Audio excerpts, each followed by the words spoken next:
पदयात्रा काढतोय का शेतकऱ्यांना पण आत्महत्येपासून मुक्त व्हावं, आत्महत्येचा विचार सोडून त्यांना लढण्याचा विचार सुरू करावा।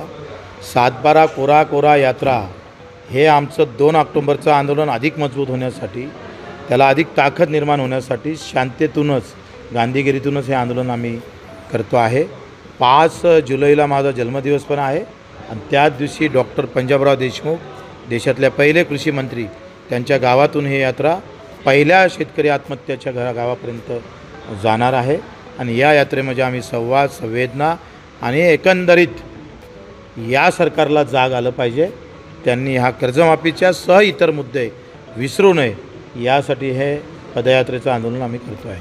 सिंदूर यात्रा सुद्धा काढण्यात काय नेमकं करणार? 5 ऑगस्ट ते 9 ऑगस्ट आत्महत्याग्रस्त जेवढ्या भगिनी आहे त्या सगळ्यांना घेऊन आम्ही रामायण से संविधान तक, रामटेक से दीक्षाभूमी तक अशी एक यात्रा आम्ही काढतो आहे। तिथं सरकारला 9 ऑगस्टला रक्षाबंधन आहे आणि तो क्रांतीचा दिवस आहे, एक नवीन क्रांतीचं पाऊल आणि रक्षाबंधनाच्या माध्यमातून जर सरकार आला, प्रतिनिधी आलं तर त्याच्या हाताले, नाही आलं तर मोदीजीच्या आणि देवेंद्रजीच्या पोस्टरला आम्ही राखी बांधून त्यांना पुन्हा आवाहन करणार आहोत। 3.5 लाख शेतकऱ्याचे कुक्कू पुसले तुम्ही, आता एकही कुक्कू पुसणार नाही असे ह्या लाडक्या बहिणीला तुम्ही शब्द द्यावं। त्या दिवशी पुन्हा आपण सांगावं, हो मी एकाही शेतकऱ्याची आत्महत्या होऊ देणार नाही। आज 6 महिन्यात देवेंद्रजी तुमच्या मुख्यमंत्री झाल्यापासून 6 महिन्यात 1000 लोकांनी आत्महत्या केला।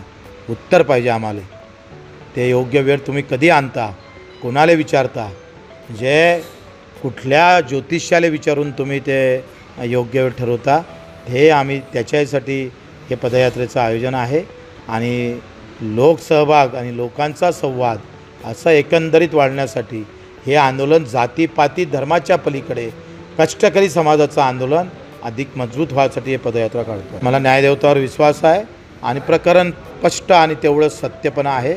माझ्या एकंदरीत सजेला स्टे आलेला आहे, स्थगिती आली आहे, त्याच्यावरून आता मला अपात्र करता येणार नाही आणि प्रचंड खोडतोड झाली। पण 13/5 म्हणजे 13 मेचं पत्र अजूनही मला अपात्रतेचं भेटलं नाही। अजूनही अध्यक्ष म्हणूनच विभागीय निबंधक मला पत्र पाठवतं आहे, म्हणजे केवढी अनियमितता आहे, केवढी खोडतोड आहे। मला वाटते आंदोलन संपल्याबरोबर लगेच फोन गेले असन, सांगितलं असन का बच्चू कडूला पत्र काढा, पण त्या विभागीय निबंधकांना 13/5चं पत्र आणि ते मला वाटते 1 महिन्यानंतर काढलं। म्हणजे राजकीय दबाव किती असतं, कसा सूट घेतल्या जातं हे भाजपकडून शिकलं पाहिजे। अनेक ठिकाणी मतदारांचा टक्का आहे वाढला असली तक्रार राहुल गांधींनी असं केली आहे का सांगा? ते काँग्रेसचंच पाप आहे। UM जर आलं नसतं तर त्याचा वटवृक्ष झाला नसता आणि आज नारा द्यायची वेळ पडली नसते। पण असो, देर आए लेकिन दुरुस्त आए। राहुल जी, हम आपका सम्मान करते हैं, आपके साथ खड़े रहेंगे। मोदीजींना सांगतोय का तुम्ही 56 इंचवाले आहे, प्रचंड राम भक्त आहे, तुम्हाला प्रभू रामचंद्राचा आशीर्वाद आहे, आम्हीही त्याचेच भक्त आहोत। पण तुम्ही जर खरे लोकशाही आणि या राष्ट्राच्या हिताचा विचार करत असाल तर मला वाटतं UM मशीन तशीच ठेवा, पण येणारा जो VVPAT आहे, हाती येतं किंवा तो मशीनीत घुसतं, तो हातात द्या, त्याच्यावर नंबर टाका आणि नंबर टाकून आमची सही घ्या आणि मतपेटीत टाका। हे करायला तुम्हाला काहीच करावं लागत नाही।